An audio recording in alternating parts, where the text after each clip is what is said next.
The invitation arrived on a Tuesday. No note. No return message. Just embossed names and a time. Emily Hayes. Sean Hayes. I stood under the porch light, holding the envelope like it might bite. It didn't. The truck door groaned when I pulled it closed. Rain brushed the windshield in sheets. Wipers smeared it, didn't clear it. Didn't matter. The drive was quiet. I didn't check the radio. The truck's clock blinked 4:12. It had been stuck there since the alternator died last year. I never fixed it. By the time I reached the chapel, the lot was half full. Gravel. Old sedans. A Lexus that didn't belong. The rain had slowed, but the air was thick. Everything smelled like wet stone and cut flower stems. I stepped out, boots down slow. My dress uniform pressed the wrong way, tight in the shoulders, loose at the waist. The shoes gleamed too much. I let them. St. Mark's was a white church on a slight hill. Sagging gutter. Ivy creeping up the rear column. Inside, light flickered against stained glass. Hymns echoed soft and slow, not joyful. Just present. I didn't go in. I walked the path along the side. Crushed granite underfoot. Blue petals littered the mud. Hydrangeas. Orchids. Artificial elegance trying to mask something cheap. I paused by a fogged window. She was there. Emily. In navy silk. Hair pulled back in a way I hadn't seen before, tighter, sharper. On her hand, the ring. My mother's. Polished. Resized. Still hers, in some sense that didn't belong. Sean stood beside her. Straight posture. Same jawline that used to get him out of trouble in training. She reached for his cuff and fixed it with 2 fingers. Same way she used to fix mine. No guests clapped when the pastor spoke. No laughter. No cheers. Just the rustle of programs and a few dry coughs. I kept my hands in my pockets. She came out minutes later. Umbrella closed. Bouquet clutched wrong, too high, too tight. The scent hit first. That same perfume, jasmine and clean steel, the one she wore at my mother's funeral. It made the air colder. Luke, she said. I said nothing. You came. I didn't correct her. She stepped closer. Rain tapped the bouquet ribbon. The silk bled a darker blue. He does everything you used to do, she said. Her voice was careful. Practiced. But better. I adjusted the cuff of my left sleeve. The fabric scraped metal, the dull sound of a remembered habit. Of course. She looked down. My father didn't come. I watched her lips as she said it. Not the eyes. Not the hands. Just the mouth. Silence.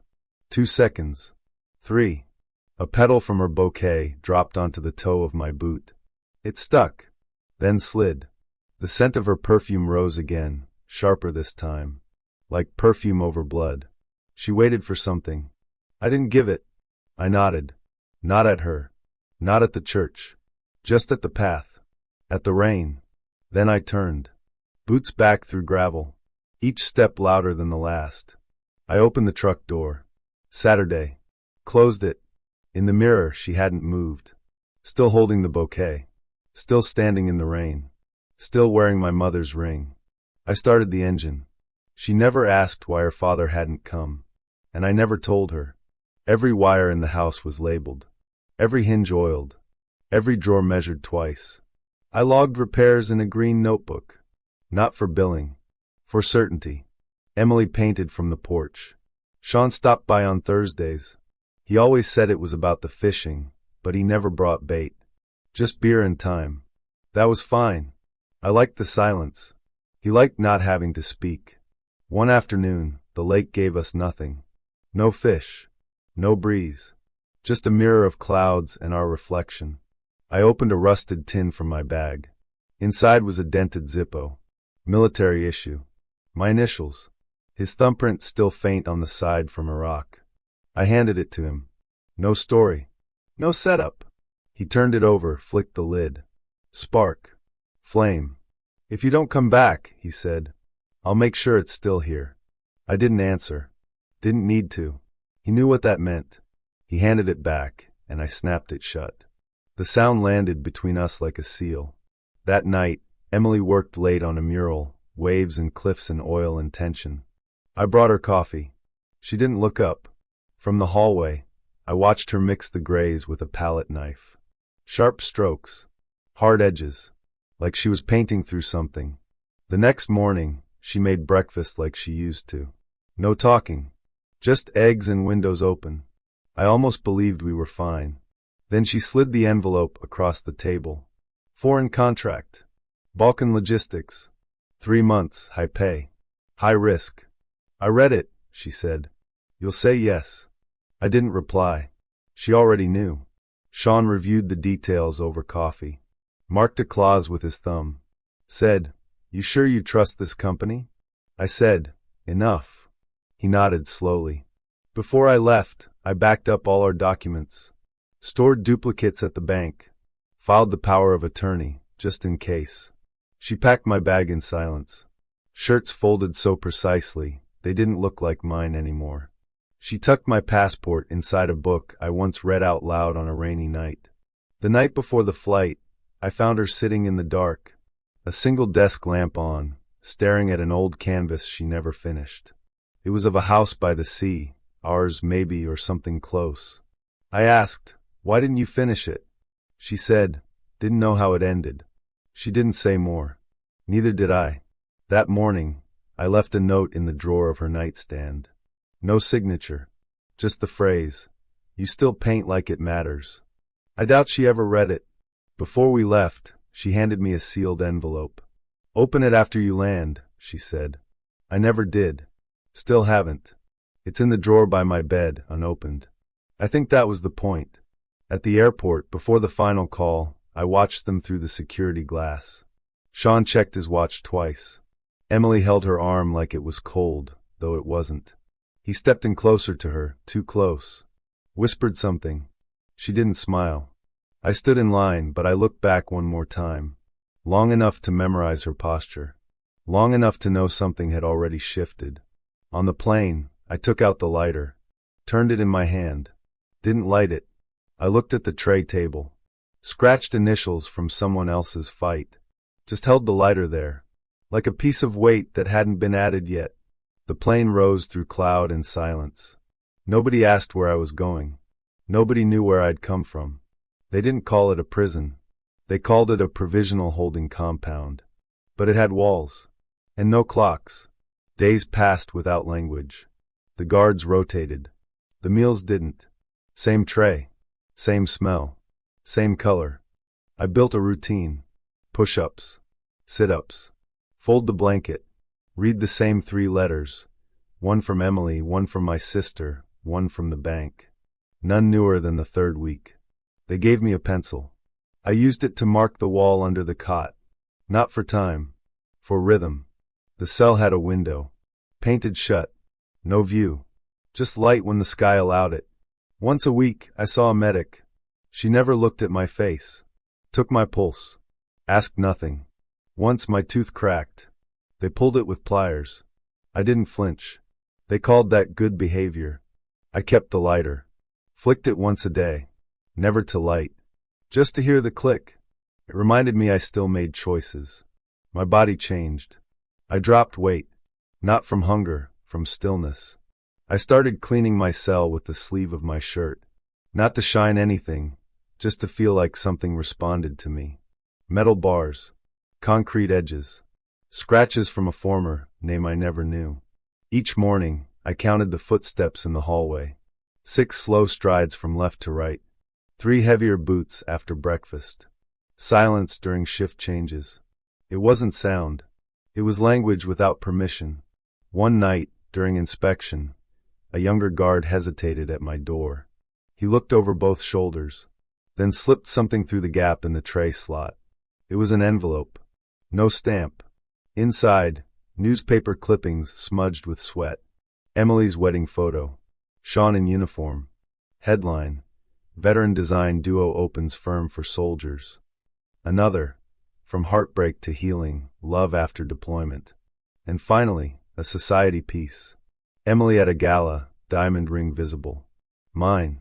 I folded the papers. Didn't tear them. Didn't cry. I stared at the corner of the wall where paint had peeled. Thought about entropy, and how nothing stays clean. The next morning, the guard didn't return.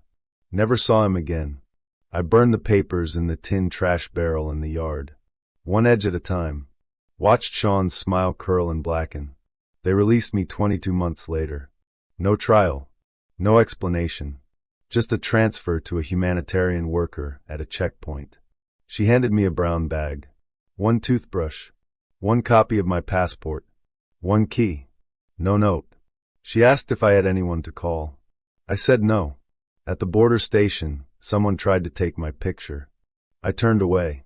No one cheered. No one waited. They flew me to D.C. A man from the foundation met me with a clipboard and a prepaid card. He said, "You're free to go." I said, "Where?" He said, "Wherever you want." I nodded. Took a bus south. Didn't speak the whole ride. Outside Savannah, I saw the sign for the neighborhood. The paint was new. The letters different. Like the place had been renamed. I walked past the old gas station. Now a juice bar. Walked past the school, now painted blue instead of red. Walked past my own house. Except it wasn't mine. Emily's car in the driveway. Sean's fishing pole leaned against the porch. The front garden had been replanted. No more rosemary. No more gravel path. Just low hedges and curated mulch. I didn't stop. Didn't knock. Just kept walking until my legs gave out. I sat on the curb. Took out the lighter. Flicked it once. The flame held. I closed it. Put it back in my pocket. A dog barked in the distance. A school bell rang. Someone was laughing. But none of it reached me. Later, as I approached downtown Savannah, I passed the war memorial near the courthouse. Bronze plaques in rows. Flags on each side. I looked for my name. It wasn't there. Sean's was. His inscription read, "For service and design in the name of rebuilding lives." I stood there a long time. Long enough to know it wasn't a mistake. Just a decision. That's when it sank in. I hadn't just lost time. I'd been erased. I stood again. Walked to the community center. The flag out front had a tear near the seam. Inside, the bulletin board had a flyer with Sean's face. Local hero. Designer. Mentor. No mention of me. Below that, another flyer. A support group for displaced veterans. I took one. Folded it twice. Put it in my back pocket. Outside, the air smelled like cut grass and fresh asphalt. Like a new chapter one hadn't written. But I wasn't here to rewrite anything. I was here to remember. To observe. To prepare.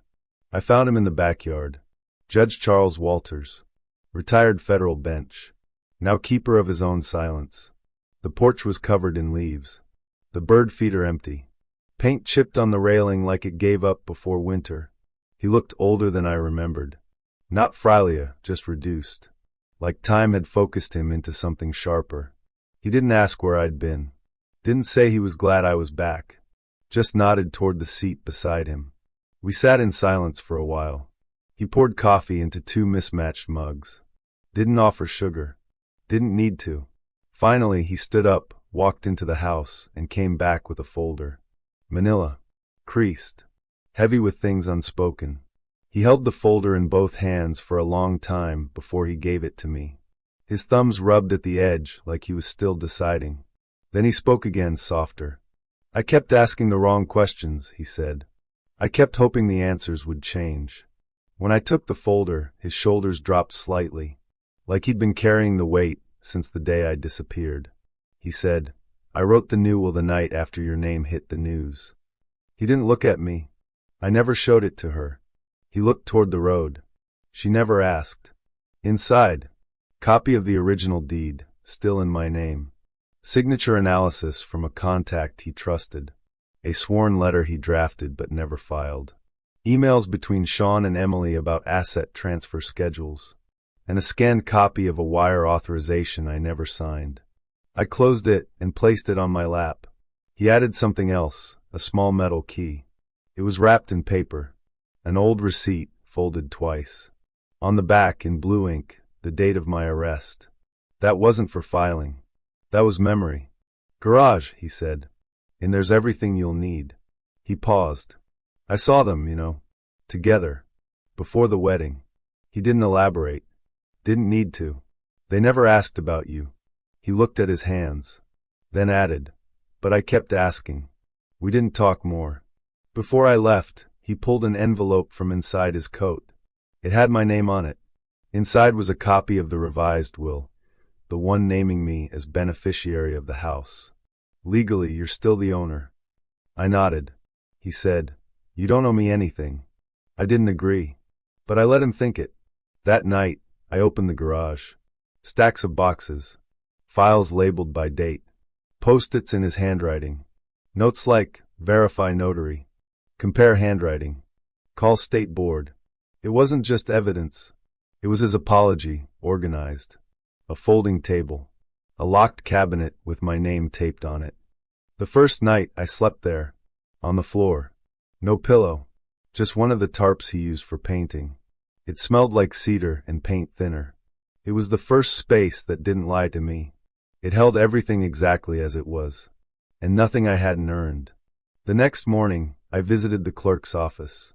Quiet building. Familiar tiles.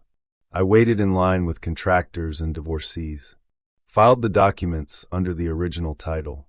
Registered the dispute over the unauthorized sale. No media.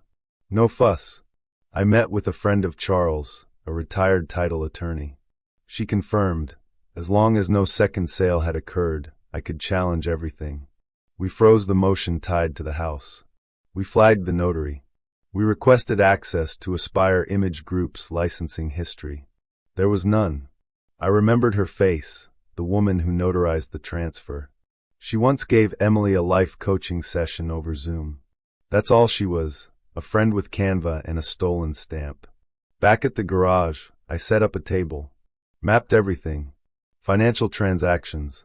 Email headers. Power of attorney trail. Phone records. It was precise. It was clean. And it was almost enough.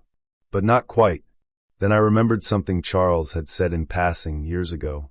She forged my signature once, in high school on a field trip form. I let it slide. I took out the wire authorization again. Studied the shape of the W. Too symmetrical. Too slow. It wasn't his. And it wasn't mine. It was hers. She learned early. Got better. Then got bold. And now, she was getting careless. That was the opening. Not a weapon. Not a confrontation.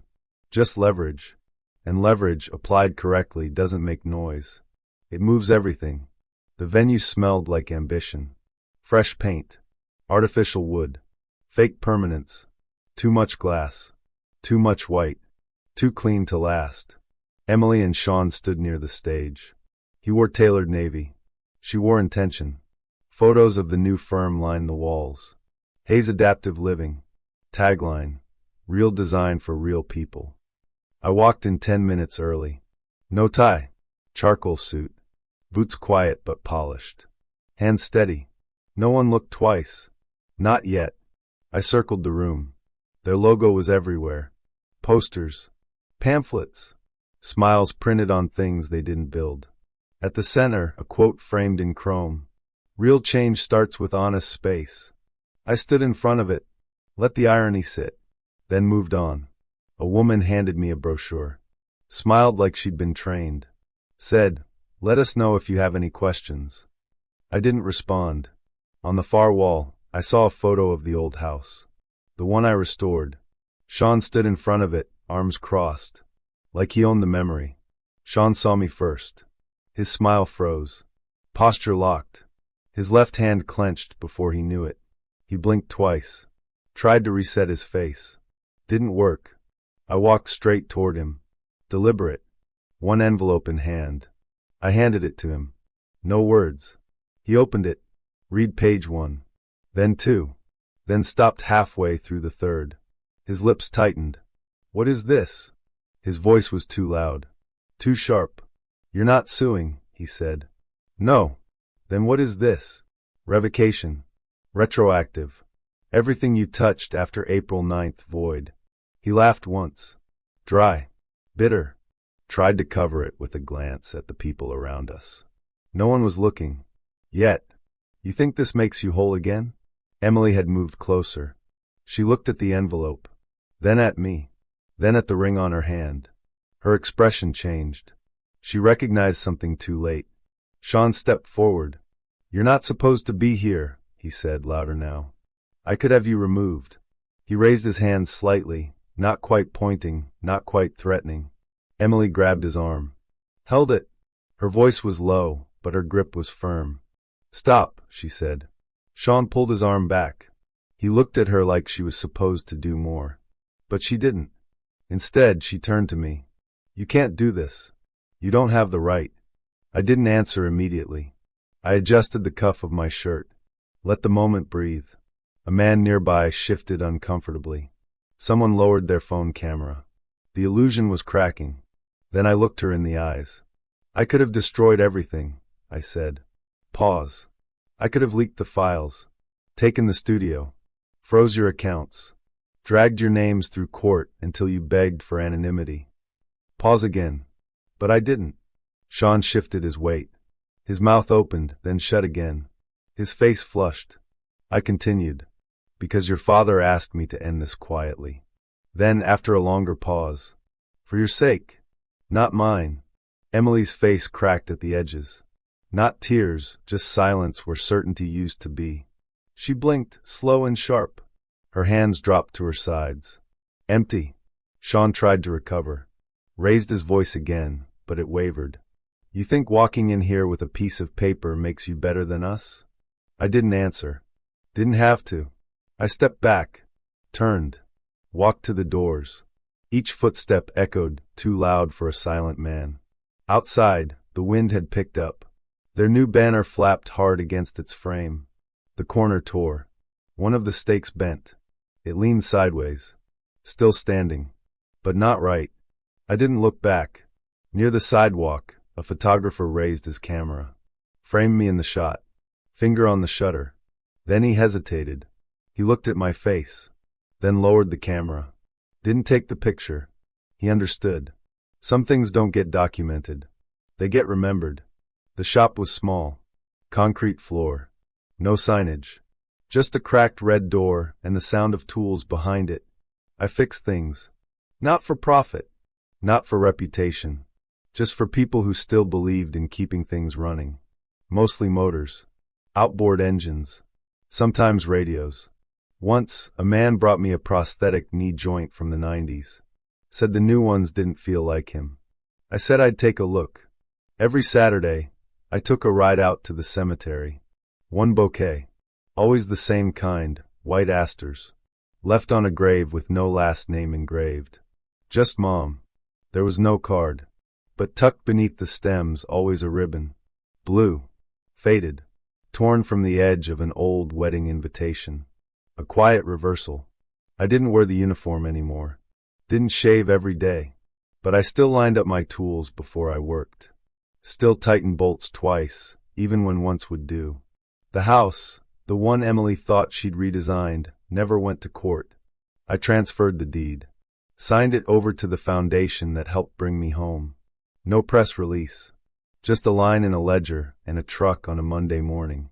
The garage where I'd rebuilt the case now held spare parts, cots, supplies for storms and volunteers. Kids came by sometimes. They didn't ask questions, just pointed at engines and said, "What's that do?" I told them. One of them brought his grandfather in one day. Vietnam vet. He looked around the shop and said, "This place smells like something honest." That stayed with me. I found a use for everything people left behind. Scrap metal became brackets. Old switches became ignition toggles. Nothing wasted. Even a cracked compass got mounted near the door, always stuck pointing west. One afternoon a man came in. Former Coast Guard. Looked at the bench I was working on. He said, "You the one who fixes things people stop trying to fix?" I didn't answer. Just slid over the wrench. He sat beside me. Didn't speak again, but stayed until the piece was whole. That was enough. Later that week, I found a box on my step. No note. Just a flask. Same model I once carried in the Balkans. Someone remembered. That night, I closed up early. Turned off the lights. Sat on the porch with a cup of coffee and no clock. The air smelled like brine and motor oil. Somewhere down the dock, a gull screamed like a man trying not to.